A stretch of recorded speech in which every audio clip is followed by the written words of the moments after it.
Mrs. Rebecca Chen had been teaching third grade at Lincoln Elementary School for 15 years. She'd seen hundreds of children walk through her classroom door, each one unique, each one special in their own way. But there was something different about this particular school year. Something that would soon change her life forever. Among her 23 students sat a quiet 8-year-old boy named Tyler. He always sat in the third row, right by the window. Every morning he'd come in wearing the same pair of sneakers. They were blue once, she could tell. But now they were faded gray with holes near the toes. The laces were tied in multiple knots where they'd broken and been fixed again and again. Rebecca noticed things. That was her gift as a teacher. While other adults might walk past a child and see nothing wrong, she could spot the small details that told bigger stories. She saw how Tyler's shirts were always clean but worn thin from too many washes. She noticed how he never brought lunch money, always relying on the free lunch program. But most of all, she noticed his eyes. They were brown eyes, warm and intelligent, but they carried a heaviness that didn't belong to an 8-year-old child. Sometimes during story time, when the other kids were laughing at funny parts, Tyler would smile, but it never quite reached his eyes. It was like he was somewhere else, worried about things that children shouldn't have to worry about. The first few weeks of school, Rebecca tried to connect with him. She'd ask him about his favorite subjects, about what he liked to do after school, about his family. Tyler was polite, always polite, but his answers were short. "I like reading, Mrs. Chen. I go straight home after school. It's just me and my mom." Nothing more, nothing less. Then she started noticing something else during lunchtime. The cafeteria was always loud and chaotic, filled with the sounds of children laughing and talking and trading snacks. Tyler sat at the end of one table eating slowly, methodically. But here's what broke Rebecca's heart. Every single day he would eat only half of his lunch. The other half he would carefully wrap in napkins and tuck into his backpack. At first she thought maybe he wasn't hungry. Maybe the portions were too big. But then she realized the truth. He was saving that food, taking it home. And if an 8-year-old was saving his school lunch to take home, it meant there probably wasn't enough food at home. The thought made her chest feel tight. Rebecca wanted to help, but she knew she had to be careful. Children like Tyler, they had pride. Their families had dignity. The last thing she wanted was to embarrass him or make him feel like a charity case. So she watched and she waited, and she tried to think of the right way to reach out. During recess, while other children ran around playing tag or shooting hoops or hanging from the monkey bars, Tyler usually sat alone under a big oak tree at the corner of the playground. He'd pull out a library book and read. Rebecca would watch him from the teacher's spot near the door, and something about that small figure sitting alone just pulled at her heartstrings. One day she walked over to him during recess. "That looks like a good book," she said, sitting down on the grass next to him. "What's it about?" Tyler looked up, surprised that a teacher was sitting with him. "It's about a dog who helps people," he said quietly. "The dog can tell when people are sad, and he tries to make them feel better." "That's beautiful," Rebecca said. "Do you like dogs?" Tyler nodded. "My mom said maybe we can get a dog someday, when things get better." The way he said those last words, "when things get better," told Rebecca everything she needed to know. Things weren't good right now. Things were hard. "I bet you'd be great with a dog," Rebecca said gently. "You seem like someone who'd take really good care of one." For the first time since school started, Tyler really smiled. Not just a polite smile, but a real one. "I would," he said. "I'd feed him every day and take him for walks and teach him tricks." As Rebecca walked back to her spot, her mind was racing. This wasn't just about a kid who needed new shoes or extra lunch. This was about a family struggling in ways she was only beginning to understand. She'd been teaching long enough to recognize the signs. The quiet struggle, the hidden hardship, the kind of poverty that families tried desperately to hide because they were ashamed, even though they had nothing to be ashamed of. The weather was getting colder. October was ending, and November was bringing that sharp chill that cut right through thin jackets. Rebecca noticed that Tyler wore the same light jacket every day. It wasn't nearly warm enough for the dropping temperatures.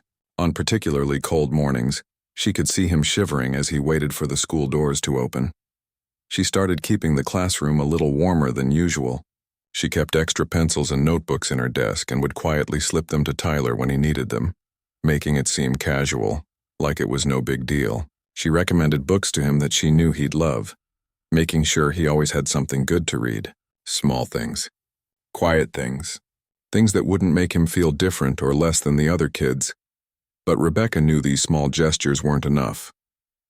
Whatever Tyler and his mother were going through, it was bigger than extra pencils and warm classrooms. She could see it in the way he lingered after school, not wanting to leave the warmth of the building. She could see it in how he treasured every small kindness, like it was something rare and precious. One afternoon in early November, the sky was gray and heavy with the promise of rain. School ended at 3 o'clock, and within minutes the building emptied out as kids rushed to buses or were picked up by parents. Rebecca was in her classroom, grading papers and preparing lessons for the next day. She assumed all the students had left. But when she walked down to the library to return some books, she saw a small figure sitting at one of the tables. It was Tyler. He had a book open in front of him, but he wasn't reading. He was just sitting there, his head resting on his hand, staring at nothing. "Tyler?" Rebecca said softly, not wanting to startle him. "Sweetie, it's almost 4 o'clock. Don't you need to get home?" Tyler looked up at her, and in that moment, she saw something in his eyes that she'd never seen before. It wasn't just sadness. It was exhaustion. It was worry. It was the look of someone carrying a weight far too heavy for their small shoulders. "I don't want to go home yet," he said quietly. Then even more quietly, "It's warm here." Those 4 words hit Rebecca like a physical blow. It's warm here, which meant it wasn't warm at home, which meant this child had been staying late at school, day after day, because the library was warmer than wherever he lived. Rebecca pulled out a chair and sat down next to him. "Tyler," she said gently, "can you tell me what's going on? I want to help, but I need to understand what's happening." For a long moment, Tyler didn't say anything. Rebecca could see him struggling, trying to decide whether to keep his family's secrets or to finally tell someone the truth. She waited, giving him time, letting him know through her silence that whatever he said would be okay. And then, like a dam breaking, Tyler started to cry. Not loud sobs, but quiet tears that rolled down his cheeks as his small shoulders shook. And Rebecca's heart broke into a million pieces as she realized that whatever this little boy was about to tell her would change everything. Rebecca reached across the table and gently placed her hand on Tyler's shoulder. She didn't say anything at first. Sometimes silence is the kindest thing you can offer someone who's hurting. She just sat there, letting him know that he wasn't alone, that whatever he was carrying, he didn't have to carry it by himself anymore. After a few minutes, Tyler wiped his eyes with the back of his hand. He took a shaky breath and started talking. His voice was so quiet that Rebecca had to lean in to hear him properly. "My mom works 2 jobs, he began. She works at the grocery store during the day, and then she cleans offices at night. She leaves before I wake up and comes home really late. Sometimes I don't see her except on Sundays." Rebecca nodded, encouraging him to continue. Her heart was already aching, but she knew there was more to the story. "We had an apartment," Tyler continued, his voice cracking slightly. "It was small, but it was ours. But then the rent went up. My mom tried to pay it, but it was too much. The landlord said we had to leave." He paused, struggling with the next words. "That was 2 months ago." Rebecca felt her breath catch in her throat. 2 months ago. That meant Tyler had been coming to school acting normal, pretending everything was fine while his whole world was falling apart. "Where are you living now, Tyler?" she asked gently, though part of her was afraid to hear the answer. Tyler's lower lip trembled. "We sleep in our car most nights. It's a blue Honda. Mom parks it in different places so nobody notices. Sometimes when it's really cold we go to the shelter, but Mom doesn't like it there. She says it's not safe." The words hung in the air like heavy stones. A car. This 8-year-old child had been sleeping in a car. No wonder he wanted to stay at school where it was warm. No wonder he saved half his lunch. No wonder his eyes carried that terrible sadness. "Does anyone else know about this?" Rebecca asked softly. Tyler shook his head quickly. "Mom made me promise not to tell anyone. She's afraid that if people find out, they'll take me away from her. She says we just need a little more time, that she's saving money for a new place." His eyes filled with fresh tears.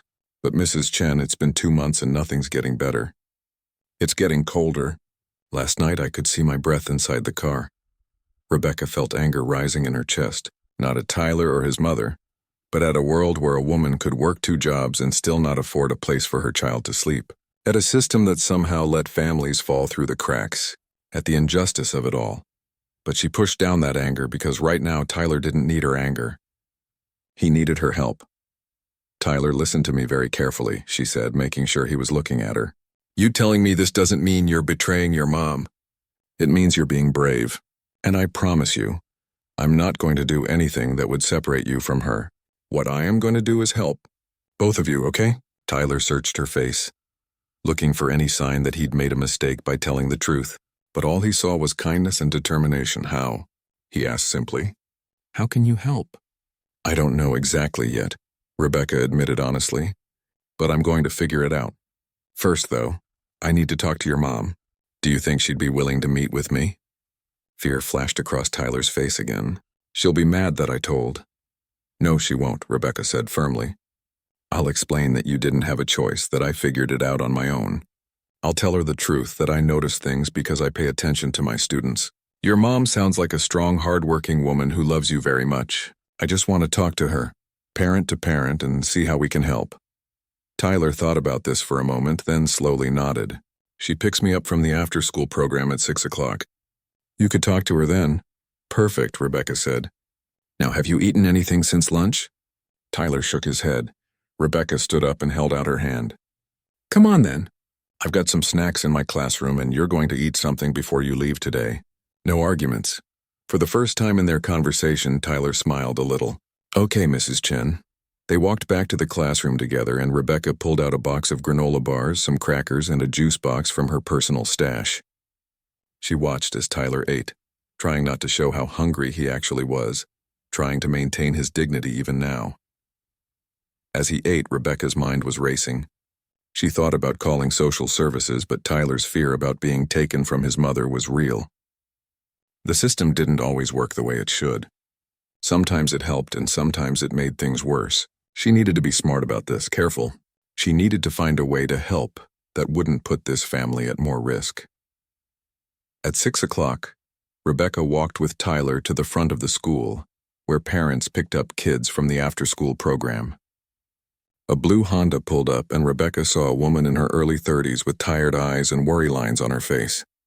This was Tyler's mother, Lisa. Tyler got in the car and Rebecca approached the driver's side window. Lisa looked nervous, confused about why Tyler's teacher wanted to talk to her. Ms. Martinez? Rebecca said politely. I'm Mrs. Chen, Tyler's teacher. Do you have a few minutes to talk? It's important. Lisa's face went pale. Is Tyler in trouble? Did he do something wrong? No, nothing like that, Rebecca said quickly. Tyler is wonderful. He's one of my best students. I just need to speak with you about something. It won't take long, I promise. Lisa looked at Tyler, who was sitting in the passenger seat. He gave her a small nod and she seemed to understand that this was something that needed to happen. She turned off the car and stepped out. Tyler, stay in the car for a minute, okay? Lisa said, then followed Rebecca a few feet away where they could talk privately. Rebecca took a deep breath. This was the hard part. Ms. Martinez, I'm going to be direct with you because I think you're someone who appreciates honesty. I know you and Tyler have been having a really difficult time. I know about your housing situation. Lisa's eyes widened with panic. Did Tyler tell you? I told him not to say anything to anyone. I told him, please wait, Rebecca interrupted gently. Tyler didn't betray you. He's a child carrying an impossible burden, and when I asked him directly what was wrong, he couldn't lie anymore. But that's not what matters right now. What matters is that you and your son need help, and I want to help you. Lisa's eyes filled with tears. You don't understand. If social services finds out, they could take him from me. I can't lose my son. He's everything I have. I'm not calling social services, Rebecca said firmly. I'm not here to report you or judge you. I'm here because I'm a teacher, and Tyler is my student, and I can't sit back and do nothing when one of my kids is sleeping in a car.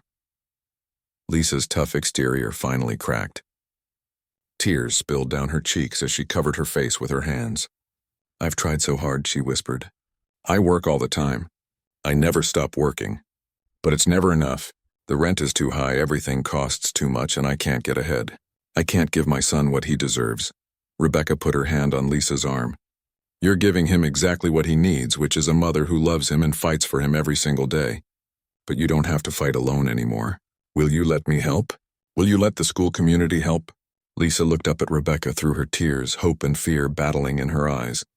How? She asked, her voice breaking. How can anyone help us? That evening, Rebecca drove home with her mind spinning in 1,000 directions. She couldn't stop thinking about Tyler sitting in that cold car, his breath visible in the freezing air. She couldn't stop thinking about Lisa, working herself to exhaustion and still unable to provide basic shelter for her child. The injustice of it burned in her chest like a fire. When she got home, her husband Daniel was making dinner. He took one look at her face and immediately knew something was wrong. "What happened?" he asked, setting down the spatula. Rebecca told him everything. About Tyler's worn shoes and saved lunches. About finding him in the library. About the car and the 2 jobs and the impossible situation. As she talked, her voice cracked with emotion several times. Daniel listened quietly, and when she finished, he pulled her into a hug. "What are you going to do?" he asked. "I don't know," Rebecca admitted, "but I have to do something. I can't just go back to teaching tomorrow and pretend I don't know.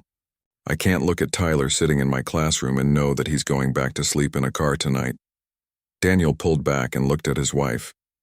After 20 years of marriage, he knew that look in her eyes. It was the same look she got when she decided to do something and nothing was going to stop her. "Okay," he said simply. "What's the first step?" Rebecca thought about it. "I need to talk to some people, but I have to be careful. Lisa is terrified of losing Tyler. She doesn't trust the system, and honestly, I can't blame her. Whatever we do has to respect their dignity and their privacy." She spent the next hour making calls. First, she called her closest colleague at school, Mr. James Patterson, who taught 5th grade. James had been at Lincoln Elementary even longer than Rebecca, and he knew everyone in the community. "James, I need your help with something," she said, "and I need you to keep it confidential." "Of course," he replied. "What's going on?" Rebecca explained the situation, being careful to respect Lisa's privacy while also making clear how urgent things were. James listened without interrupting, and when she finished, he was quiet for a moment. "That poor family," he finally said. "Listen, Rebecca, count me in for whatever you need. Money, time, resources, whatever. And I know other teachers who'll want to help too." "That's the thing," Rebecca said. "I don't want this to become school gossip. Tyler doesn't need everyone knowing his business. But we do need help, real help, if we're going to make a difference." "I understand," James said. "Give me a few hours. Let me make some calls to people I trust. We'll figure this out." Next, Rebecca called her sister, who worked as a social worker in a nearby city. "I need advice," Rebecca said. Not officially, just sister to sister. She laid out the situation, and her sister listened carefully. "Here's the thing," her sister said. "If you report this to Child Protective Services, they might remove Tyler from his mother's care temporarily while they investigate. Sometimes that's necessary, but in this case, it sounds like Lisa is doing everything she can. She's not neglecting him, she's not abusing him. She's just poor, and poverty isn't a crime." "So what should I do?" Rebecca asked. "Help them directly," her sister advised. "Connect Lisa with resources like housing assistance, food banks, community programs. But more importantly, if you can rally community support to help them get into stable housing quickly, that's the best solution. Keep the family together and get them the help they need." Rebecca thanked her sister and hung up. She felt like she was starting to see a path forward, but it was overwhelming. How could she possibly organize enough help to make a real difference? Her phone buzzed with a text from James. "Called 3 teachers. They all want to help. Can we meet tomorrow morning before school?" Rebecca texted back, "Yes, my classroom 7 a.m. That night, Rebecca barely slept. She kept thinking about Tyler and Lisa, wondering where they were parked, hoping they were safe and warm enough. She thought about her own comfortable bed, her warm house, her security, and felt a wave of gratitude mixed with guilt. Why did she have so much when others had so little? The next morning, Rebecca arrived at school at 6:30. By 7 o'clock, 4 other teachers were sitting in her classroom. Besides James, there was Ms. Patricia Kim, who taught 2nd grade, Mr. David Reynolds from the music department, and Mrs. Angela Brooks, the school librarian. Rebecca started by thanking them for coming. "What I'm about to tell you stays in this room," she said. "We're here to help a family, not to gossip about them." Everyone nodded in agreement. She told them about Tyler and Lisa, giving them the essential facts while protecting their privacy as much as possible. As she talked, she saw the same emotions on their faces that she'd felt: sadness, anger, and determination. "So what's the plan?" Patricia asked when Rebecca finished. "That's what I need help figuring out," Rebecca admitted. "I know we can collect money and supplies, but what they really need is stable housing. Everything else is temporary if they're still sleeping in a car." How much would it take to get them into an apartment? David asked. First month's rent, last month's rent, security deposit, Rebecca calculated. In this area, we're probably talking about $3,000 minimum. Maybe more. Angela, the librarian, had been quiet, but now she spoke up. My husband works in property management. Let me talk to him. Maybe he knows landlords who would be willing to work with someone in Lisa's situation. Sometimes knowing the right people can make all the difference. My church has an emergency assistance fund, James added. I can talk to the pastor. They've helped families with rent deposits before. I can organize a collection among the teachers, Patricia said. If we explain the situation without using names, I think people will donate. Teachers understand what it's like to struggle financially. Rebecca felt tears prickling her eyes. You guys are amazing. Thank you. Don't thank us yet, David said with a smile. We haven't actually done anything yet, but we will.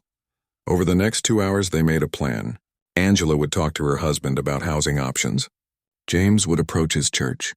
Patricia would organize a quiet fundraiser among school staff. David would reach out to community organizations he had connections with through the music program. Rebecca would be the main point of contact with Lisa, building trust and keeping her informed about what they were doing. It was important that Lisa felt like a partner in this process, not a charity case. One more thing, Rebecca said as they were wrapping up. Tyler doesn't know we're doing this. I don't want to get his hopes up until we know we can actually help. So around him, everything is normal. Everyone agreed. As they left to prepare for the school day, Rebecca felt something she hadn't felt since yesterday. Hope. Real solid hope. She wasn't alone in this. Tyler and Lisa weren't alone in this. Sometimes the most powerful thing in the world isn't money or resources. It's people who decide to care, who decide that someone else's struggle matters enough to do something about it. The bell rang, signaling the start of the school day. Students began flooding into the building, their voices echoing through the hallways.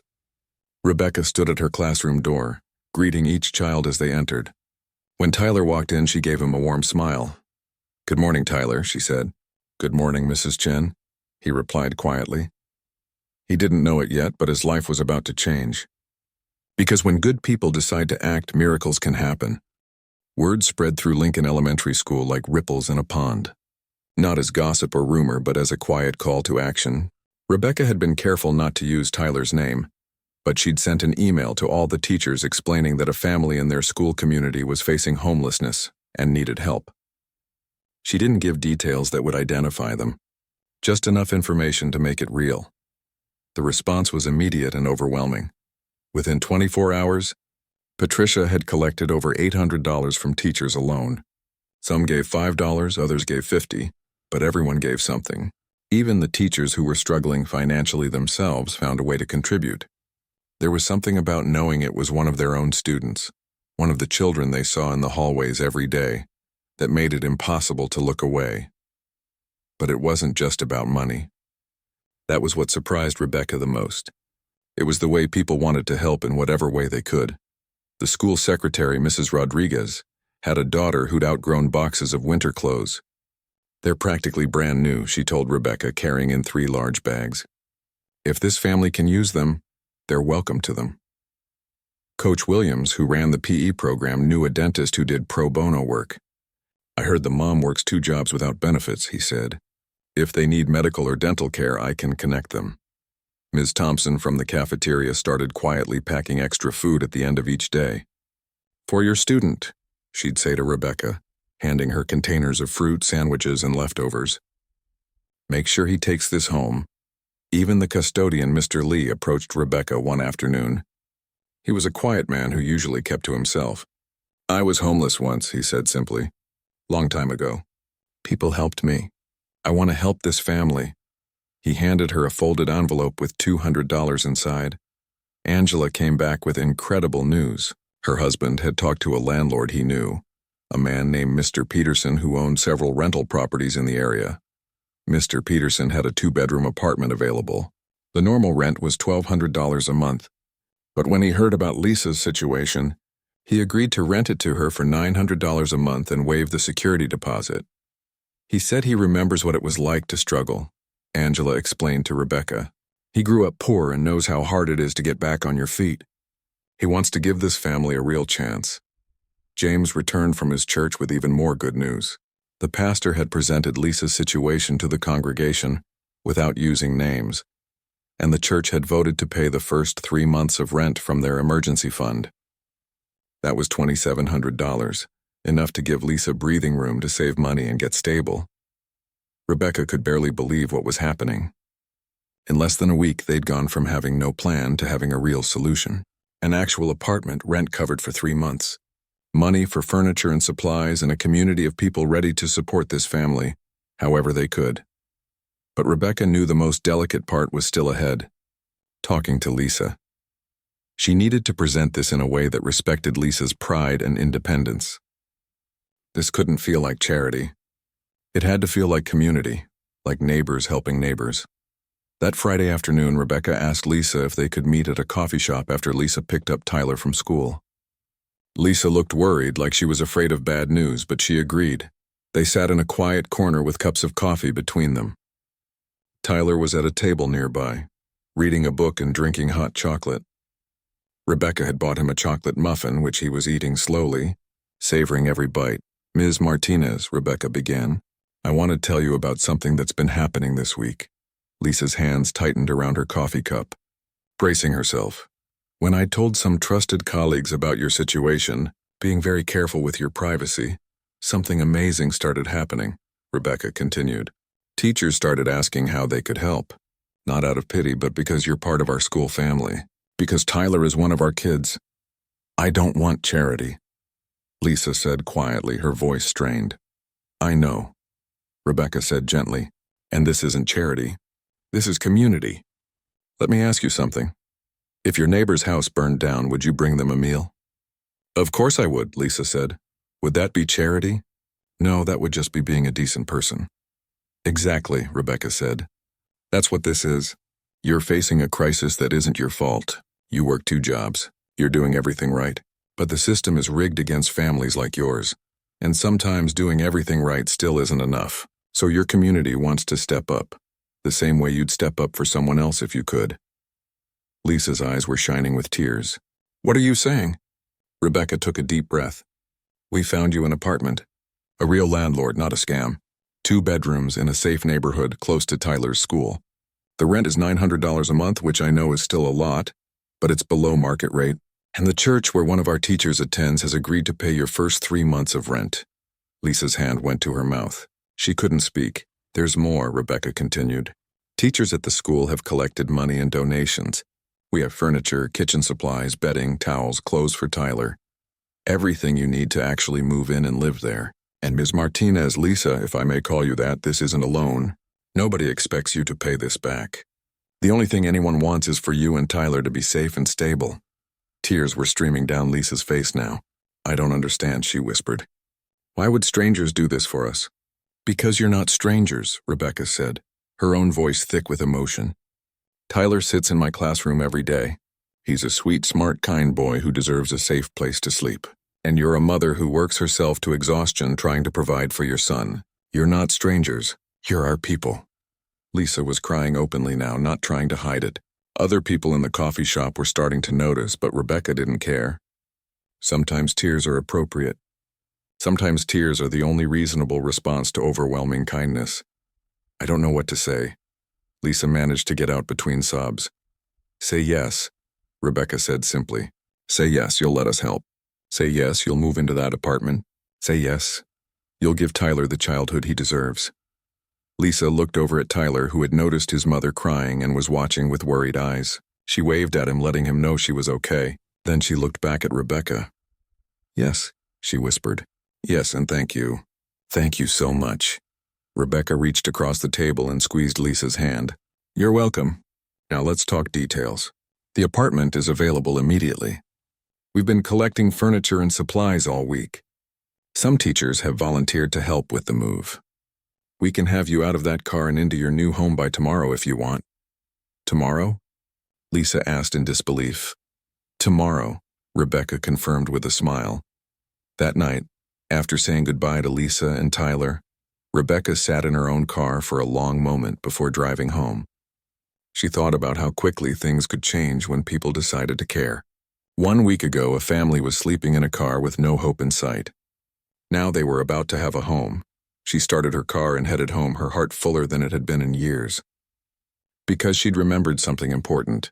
We're not powerless in the face of other people's pain. We're only powerless when we choose to do nothing. While the immediate plan to get Lisa and Tyler into an apartment was taking shape, Rebecca realized something important. Getting them into an empty apartment wasn't enough. They needed furniture, kitchen supplies, bedding, food, everything that makes a house into a home. And Lisa, working 2 jobs just to survive, had no savings for any of that. That's when Rebecca decided to take things one step further. She wanted to do something special, something that would show Lisa and Tyler that they weren't just being helped, they were being welcomed. She wanted to turn that empty apartment into a real home before they even saw it. On Saturday morning, she called together her core group of teachers, plus a few others who'd gotten involved. They met at a local diner for breakfast and planning. "Here's what I'm thinking," Rebecca said, pulling out a notebook where she'd been making lists. "The apartment has 2 bedrooms, a living room, a kitchen, and a bathroom. It's completely empty right now. What if we furnished and stocked the entire place before Lisa and Tyler move in? What if we made it so they could walk in and literally start living there immediately?" Patricia's eyes lit up. "Like those home makeover shows?" "Exactly," Rebecca said. "But we only have 1 week to pull it off. Lisa is going to bring Tyler to the apartment next Saturday to see it for the first time. I want them to walk into a fully furnished, fully stocked home." "That's ambitious," James said, but he was smiling. "I love it. What do we need?" Rebecca flipped open her notebook. The list was long. Beds, mattresses, dressers, kitchen table and chairs, couch, TV, lamps, curtains, dishes, pots and pans, silverware, towels, sheets, blankets, pillows, cleaning supplies, food to stock the pantry and refrigerator, and about 100 other things. "It's a lot," Rebecca admitted, "but I think we can do it. We've already collected some money. We have donations of furniture, and I think if we put the word out, this community will come through." Angela raised her hand like she was in class, and everyone laughed. "My neighbor owns a furniture store," she said. "Let me talk to him. I bet he'd be willing to donate or give us a huge discount." "My brother-in-law is a contractor," David added. "If the apartment needs any repairs or painting, he'd probably do it for free." "My cousin works at a grocery store," Patricia said. "I can ask if they'd be willing to donate food to stock the pantry." Rebecca felt that familiar swell of emotion in her chest. Every time she thought she'd seen the limit of people's generosity, they surprised her again. "Okay," she said, trying to keep her voice steady. "Let's divide up tasks. Angela, you handle furniture. David, check on whether the apartment needs any fixing up. Patricia, work on getting food donations. James, can you coordinate collecting household supplies like dishes and towels and that kind of thing?" Everyone nodded and started taking notes. "What about Tyler's room?" Mrs. Brooks asked. "Can we make it special for him? Like kid-friendly? Maybe paint it a fun color or something?" "I love that idea," Rebecca said. "What do 8-year-old boys like?" "Space," suggested David. "Kids love space and planets." "Sports," added James. "Books," said Angela. "Tyler loves reading. What if we put up some shelves and filled them with books?" They decided to keep Tyler's room relatively simple but warm. Blue walls, a comfortable bed with a cozy comforter, a desk for homework, shelves full of books, and maybe some posters on the walls. Nothing too fancy, but definitely a room that said, "This is your space, and you belong here." Over the next week, it was like watching a miracle unfold in real time. Angela's neighbor, Mr. Chen, who owned Chen's Furniture Gallery, didn't just give them a discount. When he heard the full story, he donated everything. A bed frame and mattress for Lisa's room, a twin bed and mattress for Tyler's room, a couch for the living room, a kitchen table with 4 chairs, 2 dressers, and 2 bedside tables. He even threw in lamps and had everything delivered to the apartment for free. "My family came to this country with nothing," he told Angela. "People helped us. Now I help others. That's how it works." David's brother-in-law, Tony, went to inspect the apartment. It was in decent shape but needed some paint and minor repairs. He showed up the next day with his crew and paint supplies. They spent an entire Saturday repainting the whole apartment, fixing loose cabinets, replacing old light fixtures, and making the place shine. "No charge," Tony said when David tried to pay him. "Consider it my good deed for the year." Patricia worked her magic at the grocery store. Her cousin talked to the manager, who agreed to donate non-perishable food items. Then Patricia put out a call on social media, carefully worded to protect Lisa and Tyler's privacy, asking for donations of food and household supplies for a local family in need. The response was overwhelming. People brought boxes of pasta, rice, canned goods, cereals, coffee, tea, snacks. They brought paper towels, toilet paper, cleaning supplies, laundry detergent. They brought dishes, pots, pans, silverware, cups, plates, bowls. They brought towels, washcloths, shower curtains, bath mats. Rebecca's garage became a temporary storage facility for donations. Her husband Daniel helped her organize everything, labeling boxes and making lists of what they had. "This is incredible," he said one evening, looking at all the supplies. "I've never seen anything like this." "Me neither," Rebecca admitted. "I knew people were good, but this is something else." The teachers coordinated schedules to work on the apartment in shifts. Some came in the evenings after school, others on the weekend. They assembled furniture, hung curtains, arranged the kitchen, made beds, and slowly transformed the empty apartment into a home. Angela took charge of Tyler's room. She painted it a soft blue, hung glow-in-the-dark stars on the ceiling, and set up his bed with a comforter that had planets on it. She filled the bookshelf with age-appropriate books, everything from adventure stories to science books to comics. She put a lamp on the bedside table and a poster of the solar system on the wall. "Think he'll like it?" she asked Rebecca when they stepped back to look at the finished room. Rebecca felt tears spring to her eyes. "He's going to love it. Any kid would love it." Lisa's room was decorated simply but beautifully. Soft colors, comfortable furniture, a reading lamp by the bed. They wanted her to have a space that felt peaceful after her long days of work. The living room was cozy with the donated couch, a coffee table, a TV that one of the teachers had contributed, and some plants to make it feel alive. The kitchen was fully stocked with everything needed to cook meals. The bathroom had towels, toiletries, and everything a family would need. On Friday evening, the day before Lisa and Tyler were scheduled to see the apartment, Rebecca stood in the middle of the living room and looked around. It was perfect. It was more than perfect. It was a home. Patricia came up beside her. "We did it," she said softly. "We really did," Rebecca replied. James walked in carrying a final box. "This is from the teachers." We all chipped in. Inside the box was a welcome basket filled with fresh fruit, homemade cookies from Mrs. Rodriguez, a gift card to the local grocery store, and a card signed by every single teacher at Lincoln Elementary. The card read, "Welcome home. You're not alone. You're part of our family now." Rebecca placed the basket on the kitchen counter where Lisa and Tyler would see it first thing when they walked in. Tomorrow, everything would change for this family. Tomorrow, they'd walk into this apartment and realize that a whole community had come together just for them. Tomorrow would be the day that Lisa and Tyler learned what it truly means to be cared for by others. Rebecca locked up the apartment and headed home. She could barely sleep that night, thinking about the surprise waiting for them. Sometimes the best moments in life are the ones where you get to witness other people's joy. Saturday morning arrived with clear blue skies. Rebecca woke up before her alarm, too excited and nervous to sleep. Today was the day. Today, Lisa and Tyler would see their new home for the first time. Rebecca had arranged to meet them at the apartment at 10 o'clock. She'd told Lisa they were just going to take a look at the place so she could see if it would work for them. Lisa had no idea what was actually waiting inside. Several teachers had asked if they could be there for the reveal, but Rebecca had said no. This moment needed to be private, intimate. It was Lisa and Tyler's moment, not a performance for an audience. The teachers understood, though Rebecca knew many of them would be checking their phones all morning waiting for updates. Rebecca arrived at the apartment building at 9:30. It was a modest 3-story brick building in a quiet neighborhood. Not fancy, but safe and well-maintained.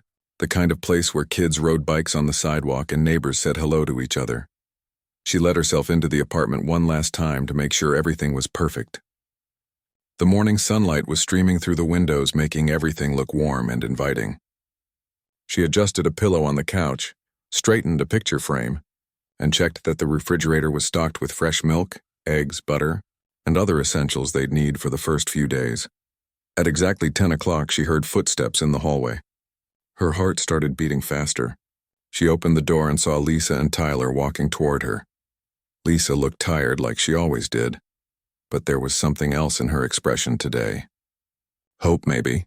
or fear that if she allowed herself to hope, she'd be disappointed again. She was wearing her best clothes, probably the outfit she wore to job interviews. Tyler was holding her hand, his eyes wide and curious. "Hi, Mrs. Chen," Tyler said quietly. "Hi, Tyler. Hi, Lisa," Rebecca said, stepping aside. "Come on in." They walked through the door and Rebecca watched their faces carefully. For a moment, they just stood there, frozen. They were clearly expecting to see an empty apartment. Instead, they were looking at a fully furnished, beautifully decorated home. "I don't understand," Lisa said, her voice barely a whisper. "What is this?" "This is your home," Rebecca said gently. "This is where you're going to live." Lisa's hand went to her chest. She was breathing fast, like she couldn't quite catch her breath. "But there's furniture. There's everything. We can't afford all this. There must be some mistake." "There's no mistake," Rebecca said. "Remember when I told you that the school community wanted to help? This is what they did." Everyone pitched in. Some donated money, some donated furniture and supplies, some donated their time.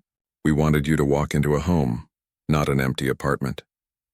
Tyler had let go of his mother's hand and was slowly walking through the living room, touching the couch, looking at the TV, his eyes taking in every detail. He looked like he was afraid to believe it was real. "Tyler, do you want to see your room?" Rebecca asked. His head snapped toward her.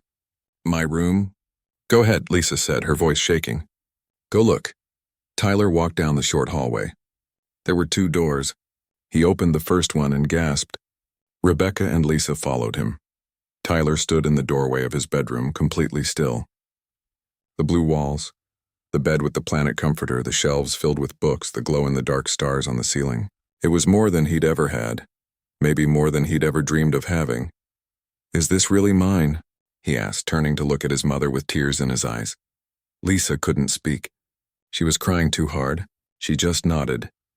Tyler walked over to the bookshelf and ran his fingers along the spines of the books. "All these books are mine?" "All yours," Rebecca confirmed. He pulled out a book about space, one he'd checked out from the school library multiple times. "I love this book," he said in wonder. "How did you know?" "Mrs. Brooks, the librarian, helped pick them out," Rebecca explained. "She knows what you like to read." Tyler clutched the book to his chest and sat down on his bed. The mattress was soft and comfortable, nothing like the cramped backseat of a car. He lay back and looked up at the ceiling, at the stars that would glow in the dark at night. "Mom, look at the stars," he said, his voice full of wonder. Lisa walked over and sat on the edge of his bed. She ran her hand over the comforter, feeling the quality of it. Her son had a real bed now, a real room, a place that was his own. "Do you like it, baby?" she asked, even though the answer was obvious. "I love it," Tyler whispered. "I love it so much." They sat together for a moment, mother and son, in Tyler's new room. Then Rebecca gently said, "Lisa, do you want to see the rest?" They toured the apartment together. The bathroom with its fresh towels and full shelves of supplies. Lisa's bedroom with its comfortable bed and peaceful colors. The kitchen where Rebecca opened cabinets to show her the dishes, the pots and pans, the pantry stocked with food. "I don't understand how this is possible," Lisa kept saying. "How did you do all this?" "It wasn't just me," Rebecca said. "It was dozens of people. Teachers, parents, local business owners, church members, people who heard about your story and wanted to help. We had 1 week and everyone just came together." Lisa opened the refrigerator and saw it fully stocked. Milk, eggs, fresh vegetables, juice, everything. She closed it and leaned against the counter, overwhelmed. "I've been working so hard," she said, her voice breaking. 2 jobs every day, barely sleeping. And it was never enough. I was starting to think I'd failed Tyler, that I couldn't give him what he needed. I was losing hope. "You didn't fail him," Rebecca said firmly. "You did everything right. You worked yourself to exhaustion. You sacrificed everything. But the system is broken, Lisa. It's not your fault that working 2 jobs isn't enough to afford rent. That's not a personal failure. That's a societal failure." Lisa was crying again, but these were different tears. Not tears of despair, but tears of relief and gratitude and overwhelming emotion. "I don't know how to thank you," she said. "I don't know how to thank everyone who did this." "You don't need to thank us," Rebecca said. "Just be happy. Just let Tyler be a kid again. That's all anyone wants." Tyler had wandered back into the living room and found the welcome basket on the kitchen counter. He was reading the card that all the teachers had signed. "Mom, look," he said, bringing it to her. It says we're part of their family now. Lisa read the card and fresh tears spilled down her cheeks. She pulled Tyler into a tight hug, holding him like she'd never let go. Rebecca felt her own tears falling now. She'd tried to stay strong, to be the composed adult, but watching this family realize they were going to be okay was too much. It was beautiful and overwhelming and perfect, so what do you think? Rebecca asked when they'd all calmed down a bit. Will this place work for you? Lisa laughed through her tears. Will it work? Mrs. Chen, this is more than I ever dreamed of. This is everything. Good, Rebecca said. Because the church has paid your first 3 months of rent. That gives you time to save money, to get stable. After that, the rent is $900 a month, which I know is still a lot. But Mr. Peterson, your landlord, is a good man. If you're ever struggling with rent, talk to him. He understands. $900, Lisa repeated. I can do $900. With 2 jobs and no other expenses for 3 months, I can save money. I can build up a cushion. I can finally breathe. You can breathe, Rebecca agreed, smiling. Tyler was exploring every corner of the apartment now, opening closets and drawers, marveling at everything. He seemed 10 years younger than he had just yesterday, the weight visibly lifted from his small shoulders. This was what hope looked like. This was what community could do when it chose to act. 3 weeks had passed since Lisa and Tyler moved into their apartment. Rebecca could see the change in Tyler immediately. He smiled more. He participated in class. He played with other kids at recess instead of sitting alone with a book. He was becoming the child he was always meant to be, the child he couldn't be when he was carrying the weight of homelessness. Lisa was doing better too. With a stable place to live and 3 months of rent already paid, she'd been able to cut back to 1 full-time job instead of working 2. She was sleeping more, eating better, and actually had time to spend with her son in the evenings. The transformation was remarkable, but Rebecca felt like something was missing. The teachers who'd helped with the apartment project were asking about Lisa and Tyler constantly, wanting to know how they were doing. Other teachers who hadn't been directly involved had heard bits and pieces of the story and were curious. There was this collective feeling in the school that something amazing had happened, but most people didn't know the full story. That's when Rebecca got an idea. The school's winter holiday assembly was coming up in 2 weeks. What if they used that opportunity to share Lisa and Tyler's story, not to embarrass them or put them on display, but to show the entire school community what was possible when people came together to help each other? She approached Lisa about it carefully one afternoon when picking up Tyler after school. Want to run something by you, Rebecca said. And if you're not comfortable with it, just say no. No pressure. Lisa looked curious but cautious. Okay, what is it? The school has a big assembly coming up before winter break, Rebecca explained. Families come, it's a whole thing. I was thinking maybe we could share your story. Not all the private details, but the basic idea that a family in our school community needed help. People came together, and now that family has a home, I think it would be really meaningful for people to see the impact of their kindness. Lisa was quiet for a moment, considering. Would we have to be there? Stand up in front of everyone? Only if you wanted to, Rebecca said. I could just tell the story without naming you. But I think if you and Tyler were willing to be there, if you were willing to let people see you, it would be powerful. It would show that this isn't just an abstract good deed. It's about real people, a real family. Lisa looked at Tyler, who was doing homework at a nearby desk. What do you think, Ty? Would you be okay with people at school knowing about what we went through? Tyler looked up. He'd been listening the whole time. Will kids make fun of me? Rebecca's heart broke a little at the question. No, sweetheart. Nobody is going to make fun of you. I promise. This story isn't about being poor or needing help. It's about being brave, about your mom working so hard for you, and about a community choosing to be kind. You should be proud of this story, not ashamed of it. Tyler thought about it, then nodded slowly. Okay. If Mom's okay with it, I'm okay with it. Lisa took a deep breath. All right. Let's do it. If our story can help other people, if it can show them that asking for help is okay, then it's worth it. The next 2 weeks, Rebecca worked with Principal Harris to plan how they'd share the story during the assembly. They decided that Rebecca would tell the story, keeping it general at first, and then invite Lisa and Tyler to come up at the end. They'd present them with a special certificate of appreciation for their courage and resilience, and the school would donate an additional gift card to help them with expenses. But something else was happening behind the scenes that Rebecca didn't even know about. The students had heard whispers about the story, and they wanted to do something too. Tyler's classmates, led by a girl named Isabella, had organized a secret project. They'd made cards for Tyler and his mom, each one decorated with drawings and messages of friendship and support. They'd convinced their parents to donate items for a gift basket, toys and books and treats. They wanted Tyler to know that he wasn't different, that he was one of them, that they cared about him. The day of the assembly arrived. The gymnasium was decorated with winter decorations and families filled the bleachers. There must have been 300 people there, students, parents, teachers, and staff. The assembly started with the usual stuff. The school choir sang holiday songs. The principal made announcements. Some students presented awards they'd won. Lisa and Tyler sat in the audience with everyone else and nobody knew what was coming. Then Principal Harris took the microphone. Before we finish today, we have something special to share with you. Mrs. Chen, one of our wonderful third-grade teachers, has a story to tell. It's a story about our community, about kindness, and about what's possible when we choose to care for each other.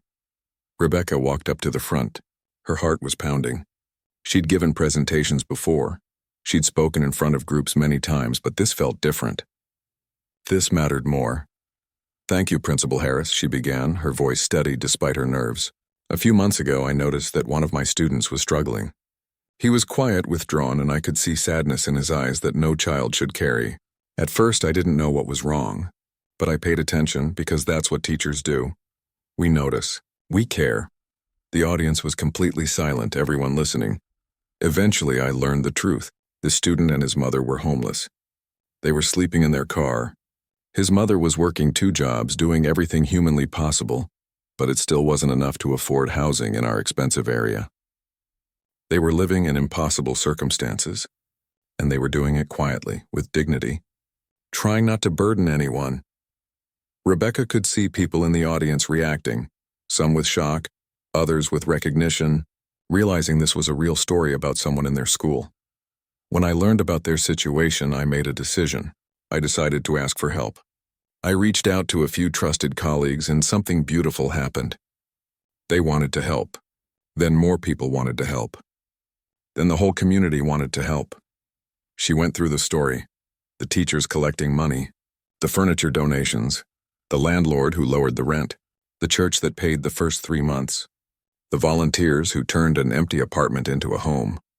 In 1 week, our community came together and changed this family's life, Rebecca said, her voice getting emotional. Not because we wanted recognition or praise, but because it was the right thing to do. Because when we see someone struggling, we have a choice. We can look away or we can reach out our hand. She paused, then said, "I'd like to invite that student and his mother to come up here now. Tyler and Lisa Martinez, would you please join me?" The audience erupted in applause as Lisa and Tyler made their way to the front. Lisa was crying but smiling. Tyler looked nervous but proud, holding his mother's hand. When they reached Rebecca, she put her arms around both of them. The applause grew louder. Parents were standing up. Teachers were crying. Even the tough middle school kids in the back were clapping. Then something unexpected happened. Tyler's classmates rushed forward with their cards and gift basket, surrounding him with hugs and well wishes.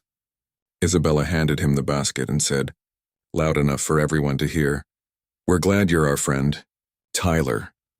Tyler looked at all the cards, at his classmates' smiling faces, at the entire gymnasium full of people celebrating his family, and he started crying. Not tears of sadness, but tears of overwhelming joy and relief and belonging. Lisa was sobbing now, her hand over her mouth. Rebecca pulled her into a hug and whispered, "You're not alone anymore. You never have to be alone again." The whole gymnasium was crying, teachers and parents and students alike. The assembly ended, but its impact rippled outward like waves from a stone thrown into still water. People didn't just go home and forget what they'd witnessed. Something had shifted in the community, something profound and lasting. In the days following the assembly, Rebecca's email inbox overflowed with messages. Parents writing to say they'd been inspired to volunteer. Teachers from other schools asking how they could start similar programs. Local news wanted to cover the story, though Rebecca politely declined, wanting to protect Lisa and Tyler's privacy. What mattered wasn't publicity. What mattered was the change happening in people's hearts. One email stood out. It was from a parent named Jennifer, whose daughter was in Tyler's class. She wrote, "I've been so focused on my own problems that I forgot to look around and see who else might be struggling. Your story reminded me that we're all connected, that we all have the power to help someone. Thank you for that reminder." That sentiment was echoed again and again. The story had awakened something in people, a recognition that they had agency, that they could make a difference in someone else's life. 3 teachers approached Principal Harris with a proposal. What if they started a fund at the school to help families in crisis? Not a formal charity with tons of bureaucracy, just a simple system where teachers could quietly identify families who needed help and provide it quickly and respectfully. They'd call it the Lincoln Community Fund. Principal Harris loved the idea. Within a month, they'd raised $5,000 from donations. The fund helped a single father pay for his daughter's glasses. It helped a family whose car broke down get it repaired so the mom could get to work. It helped another family with unexpected medical bills. Small interventions, but life-changing for the families receiving them. The local news might not have gotten the story, but word spread through the community anyway. Other schools heard about it and started similar programs. Churches got involved. Local businesses began partnerships with schools to identify and help families in need. But the most significant changes were happening in the people directly involved in the story. Tyler flourished in ways that amazed everyone who knew him. His grades improved dramatically. He joined the school's book club and made real friends. He tried out for the school play and got a part.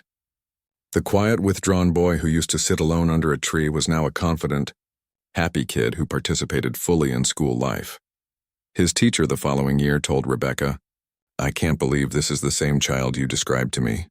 He's bright, engaged, social. Whatever you did for him, it worked." But Rebecca knew it wasn't what she'd done. It was what the whole community had done. They'd given Tyler more than just housing. They'd given him security, stability, and the knowledge that people cared about him. When a child knows they're valued, when they're not carrying impossible burdens, they can finally be who they're meant to be. Lisa's transformation was equally remarkable. With stable housing and only one job, she enrolled in night classes at the community college. She'd always wanted to become a nurse but never had the opportunity. Now, with volunteers from the school offering to babysit Tyler when needed, she was making that dream a reality. 2 years after moving into the apartment, Lisa completed her nursing degree and got a job at the local hospital. Her first paycheck as a registered nurse was more than she'd made in 2 months working her previous 2 jobs combined. She could finally provide for Tyler comfortably, could save money, could plan for the future. But Lisa didn't forget where she came from or who had helped her.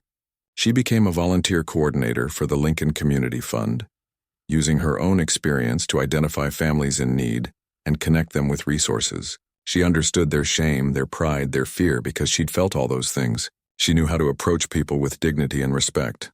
"I was helped when I needed it most," she told Rebecca one day. "Now it's my turn to help others. That's how it should work. We lift each other up." Rebecca kept in touch with Lisa and Tyler over the years. She attended Tyler's middle school graduation, his high school graduation, and eventually his college graduation. Tyler had received a full scholarship to study education. He wanted to become a teacher, inspired by Mrs. Chen, who had noticed him when he was invisible to everyone else. At his college graduation party, Tyler gave a speech. He was 22 now, a confident young man with his whole life ahead of him. "When I was 8 years old, I was sleeping in a car with my mom," he began. "We had nothing. We were invisible. The world had forgotten us. But one person noticed. One teacher saw that something was wrong and decided to do something about it. He looked at Rebecca, who was sitting in the audience with tears already forming in her eyes. "Mrs. Chen didn't just help me and my mom find housing," Tyler continued.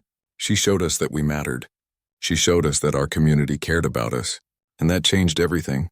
It changed how I saw myself, how I saw the world, how I understood what's possible when people choose kindness." He paused, emotional now. "I'm going to be a teacher because of her. I'm going to notice the quiet kids, the ones sitting alone, the ones carrying burdens they shouldn't have to carry. And I'm going to help them the way she helped me." The room erupted in applause. Rebecca was openly crying now, and so was Lisa. who stood up and hugged her son tightly. After the party, Rebecca and Lisa stood outside talking while Tyler celebrated with his friends. "Can you believe how far we've come?" Lisa asked, shaking her head in wonder. 8 years ago, I was sleeping in a car, terrified I was going to lose my son. Now look at us. I'm a nurse. Tyler's a college graduate about to become a teacher. How did this happen? It happened because you never gave up, Rebecca said. And because people chose to care. You changed our lives, Lisa said, her voice thick with emotion. No, Rebecca corrected gently. We changed each other's lives. You taught me about resilience and dignity. You taught our whole community about what really matters. This story isn't about me saving you. It's about all of us choosing to be part of something bigger than ourselves. Years later, Rebecca would retire from teaching after 40 years in education. At her retirement party, she was asked what moment in her career she was most proud of. She didn't hesitate. The day I decided not to look away, she said. The day I saw a child struggling and chose to do something about it. Because that moment taught me that we're never powerless. We always have the ability to make someone's life better. We just have to choose to act. The story of Tyler and Lisa became part of Lincoln Elementary's culture, passed down year after year. New teachers heard about it during orientation. Students learned about it as an example of community values. It wasn't just a nice story from the past. It was a living reminder of what the school stood for. Noticing each other, caring for each other, lifting each other up. Sometimes, on cold November days, Rebecca would drive past that apartment building where Lisa and Tyler had started their new life. She'd think about that scared 8-year-old boy who used to save half his lunch and sit alone under a tree. She'd think about the exhausted single mother working 2 jobs and sleeping in a car. And she'd smile, knowing they were both thriving now, both helping others, both paying forward the kindness they'd received. Because that's how it works. That's how the world changes. Not through grand gestures or sweeping reforms, though those have their place. But through ordinary people making the extraordinary choice to notice someone else's pain and do something about it. One person can make a difference. One act of kindness can change a life. One community coming together can create ripples that last for generations. That was the real lesson of this story. Not that some people need help, though they do, but that we all have the power to be someone else's miracle. We just have to be brave enough to try.